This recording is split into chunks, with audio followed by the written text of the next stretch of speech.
करता हूँ तो पासवर्ड देखते क्या होता है। हाँ, इसका पासवर्ड जो है 1 से चेंज हो गया है। ये जो है मैं आपको बताऊंगा कि कैसे, क्योंकि जो है मैंने पासवर्ड ही चेंज किया है, कन्फर्म पासवर्ड चेंज है, ये मैं कोड में आपको बता दूंगा। पर आपका जो है ऑलमोस्ट पूरा का पूरा प्रोजेक्ट तैयार हो चुका है। अब मान लीजिए कि कि जो मैंने AV का पासवर्ड मेरे को चेंज करना है, ठीक है। तो मेरा AV का क्या लिखा था मैंने, AV का लिखा था मैंने एंटर योर स्कूल नेम, और यहाँ पे लिखा था मैंने, आंसर दिया था मैंने AV, ठीक है। और मैं पासवर्ड भी यहाँ पर फिर क्या देता हूँ, यहाँ पर देता हूँ मैं XYZ, ठीक है। अब मैं इसको जो है लॉगिन करूँगा तब क्या हो जाएगा, आराम से ये लॉगिन हो जाएगा। पर यहाँ पर क्या करिए कि मेरा थोड़ा कोड अधूरा रह गया, मेरे को जो है जब मैंने प्रोग्राम रन किया था तब नहीं देखा था। अब मेरे को लगा है पता कि जब मेरा यहाँ पर जो पासवर्ड होगा तो पूरा मेरा इसी फील्ड का पासवर्ड जो है चेंज होगा, ना कि इसका, कि मेरे को जो है दोनों का चाहिए।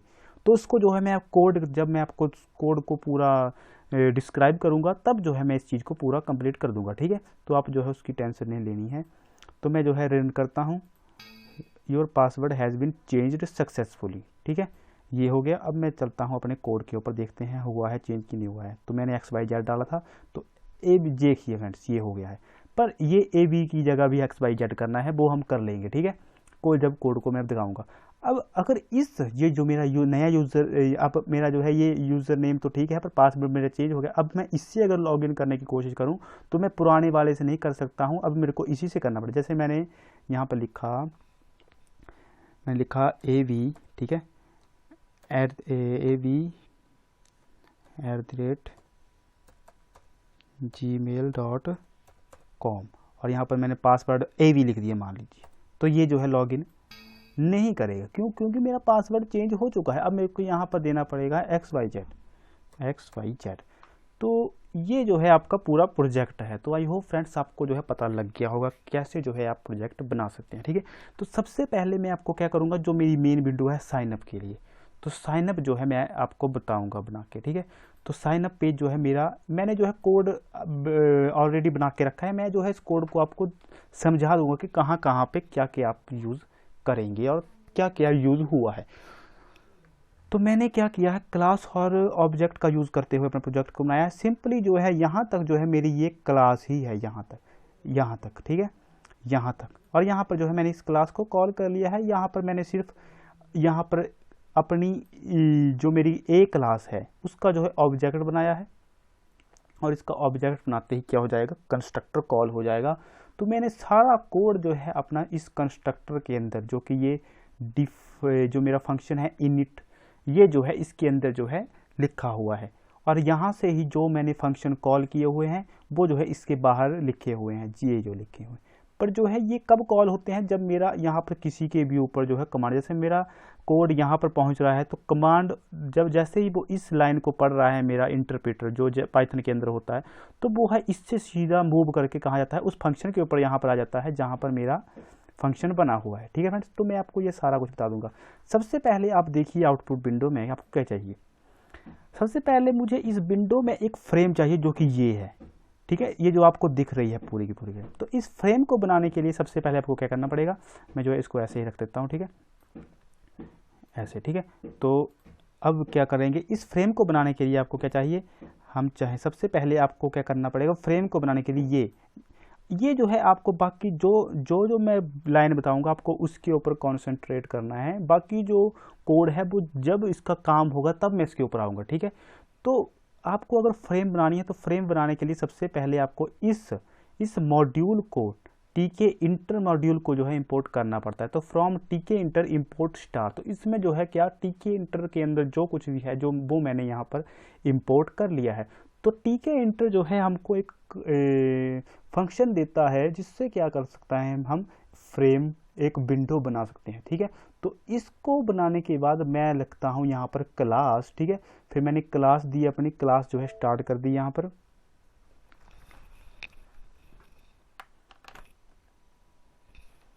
तो क्लास स्टार्ट यहाँ पर मेरा जो है कंस्ट्रक्टर मैंने यहाँ पर बना दिया है। आप जो है जरूरी नहीं है आपको कंस्ट्रक्टर के अंदर ही ये सब बनाना है, आप बिना कंस्ट्रक्टर के भी जो है अपना मनमर्जी का कोई फंक्शन बना के उसके अंदर ये सारा कोड लिख सकते हैं, ठीक है। पर कंस्ट्रक्टर मैंने इसलिए बनाया क्योंकि जब मैं क्लास का ऑब्जेक्ट बनाता हूं तो कंस्ट्रक्टर ऑटोमेटिकली कॉल होता है, जैसा कि मैंने यहाँ पर अपनी क्लास का ऑब्जेक्ट बनाया है। ठीक है, तो जब मेरा कोड जो स्टार्ट होगा तो वो यहाँ से स्टार्ट होगा। जैसे मैंने ये ऑब्जेक्ट बन गया मेरा ए, ठीक है, तो ये मेरा एक ऑब्जेक्ट बन गया। तो ऑब्जेक्ट बनते ही जो है पाइथन हमको एक फैसिलिटी देता है कि उसका कंस्ट्रक्टर जो कि ये इनिट फंक्शन होता है ये कॉल हो जाता है। परंतु जब आप अपना फंक्शन बनाएंगे तब आपको क्या करना पड़ेगा, ऑब्जेक्ट बना के उस फंक्शन को कॉल करना पड़ेगा। जैसे आपका ये ऑब्जेक्ट है ये, ठीक है, तो आपको लिखना पड़ेगा ऑब्जेक्ट और आपका फंक्शन का नेम है जैसे हेलो, तो आपको ये जो है ये लिखना पड़ेगा, तब जाके आपका फंक्शन कॉल होगा। तो आपको जो है फिर इसलिए जो है मैंने ये सब कंस्ट्रक्टर में ही बनाया हुआ है। ठीक है, तो आई होप आपको पता लग गया होगा। तो अब मैं आपको विंडो बनाना सिखाता हूँ कैसे जो है विंडो बनाते हैं। तो विंडो बनाने के लिए सबसे पहले आपको जो है एक फंक्शन जो होता है, ठीक है, मतलब एक ऑब्जेक्ट बनाना पड़ता है आपको जो कि टीके क्लास का होता है। ठीक है, तो टीके क्लास का ऑब्जेक्ट बनाते ही आपको इस ऑब्जेक्ट में क्या मिल जाती है, एक विंडो मिल जाती है। जैसे ही आप ये ऑब्जेक्ट बनाते हो, ठीक है, तो आपको जो है क्या मिल जाएगा, यहाँ पर एक विंडो मिल जाएगी। इसका साइज सेट करना और ये बाद की बात है। आपको अगर सिंपल विंडो चाहिए तो मैं सिंपली ऐसा करता हूँ और आपको जो है ऐसे विंडो मिल जाएगी। ठीक है, तो अगर आपको फिर अगर आपको मान लो कि आपने विंडो बना ली, परंतु उसको जो है स्क्रीन पर होल्ड करने के लिए, जब तक आपका जो है पूरा प्रोग्राम रन नहीं होता तब तक इसको स्क्रीन पर होल्ड करनी। जैसे कि आप यहाँ पर देख सकते हैं, इसको मैं रन करता हूँ, ये देखिए ये जो है विंडो मेरी, ये विंडो अभी आएगी। ठीक है, ये है मेरी विंडो। ठीक है, तो ये विंडो अभी जब तक मैं इसको यहाँ पे ना कर दूँ तब तक मेरी विंडो डिलीट नहीं हो रही है। उसको जो है ऐसा रखने के लिए कि ये जो है मेरी स्क्रीन पर टिकी रहे। ठीक है, उसको ऐसा करने के लिए मुझे क्या करना पड़ेगा, मुझे करना पड़ेगा एक फंक्शन कॉल। और वो फंक्शन मुझे कब करना पड़ेगा, जब मेरा ये सारा कोड जो इस क्लास के अंदर मैंने लिखा है वो सब कंप्लीट हो जाएगा। तो जो है ये कोड मेरा कहाँ कंप्लीट हो रहा है, मेरा कोड जो है जो मेरा कंस्ट्रक्टर जो खत्म हो रहा है, कंस्ट्रक्टर के बिल्कुल एंड में यहाँ पर जो है मेरा कंस्ट्रक्टर का कोड खत्म हो रहा है। तो उसके एंड में मैंने ये फंक्शन कॉल किया है self.root.main लूप। इससे क्या होगा कि आपकी विंडो जो है स्क्रीन के ऊपर टिकी रहेगी। अगर मैं जो है इसको मान लो यहाँ पर क्या कर देता हूँ, कमेंट कर देता हूँ। अब जो है इसका जो है कोई, अब जो है ये कोड कमेंट तो आपको आई होप पता होगा कि कैसे जो है कमेंट यूज होता है। ठीक है, तो ये जो है मेरी अब लाइन कमेंट बन चुकी है। अब जो है मैं इस प्रोग्राम को रन करूं तो मेरी विंडो, मेरा प्रोग्राम तो ठीक है परंतु विंडो जो है मेरी स्क्रीन के ऊपर आएगी नहीं। क्यों नहीं आएगी, क्योंकि मैंने जो है स्क्रीन को होल्ड, जो मेरी फ्रेम है उसको होल्ड करने का कोड लिखा ही नहीं है। ठीक है, ये जो है आप हैज लिख रहे हैं ये सारे कमेंट है। तो जैसे अब मैं रन करूंगा, ये देखिए फ्रेंड मेरा प्रोग्राम रन करके बंद भी हो गया, मेरी विंडो जो है स्क्रीन के ऊपर नहीं टिक रही है। ये आप देख सकते हैं। ठीक है, तो अगर आपको अपनी स्क्रीन फ्रेम को, जो आपकी फ्रेम है उसको जो है स्क्रीन के ऊपर सेट करे रहना है तो आपको जो है ऐसा लिखना ही पड़ेगा self.root.main लूप।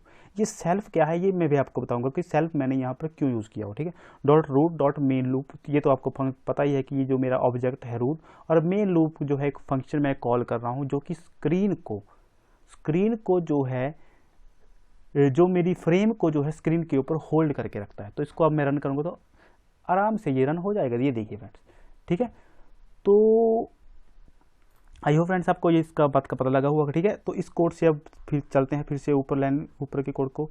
अब ये देखिए ये मैंने सेल्फ क्यों लिखा है। सेल्फ, अगर आप किसी भी ऑब्जेक्ट या किसी भी वेरिएबल या किसी भी फंक्शन में सेल्फ का यूज करते हैं तो आपको क्या होगा, वो जो है आपका ग्लोबल वेरिएबल, ग्लोबल ऑब्जेक्ट या ग्लोबल फंक्शन बन जाएगा। ग्लोबल वेरिएबल फंक्शन का मतलब ये है कि मान लो ये चीज आपको इस कंस्ट्रक्टर से बाहर भी यूज करनी पड़े तब जो है आप इसको आराम से यूज कर सकते हैं। परंतु अगर आपने इसको यहाँ पर सेल्फ नहीं लिखा हो, ठीक है, यहाँ पर आपने अगर सेल्फ नहीं लिखा है और मान लो मेरा ये एक फंक्शन है, कंस्ट्रक्टर पर ये फंक्शन है जो कि कहाँ पर खत्म हो रहा है, ये खत्म हो रहा है मेरा फ्रेंड्स यहाँ पे। ठीक है, यहाँ पे जो है मेरा नया फंक्शन बन रहा है।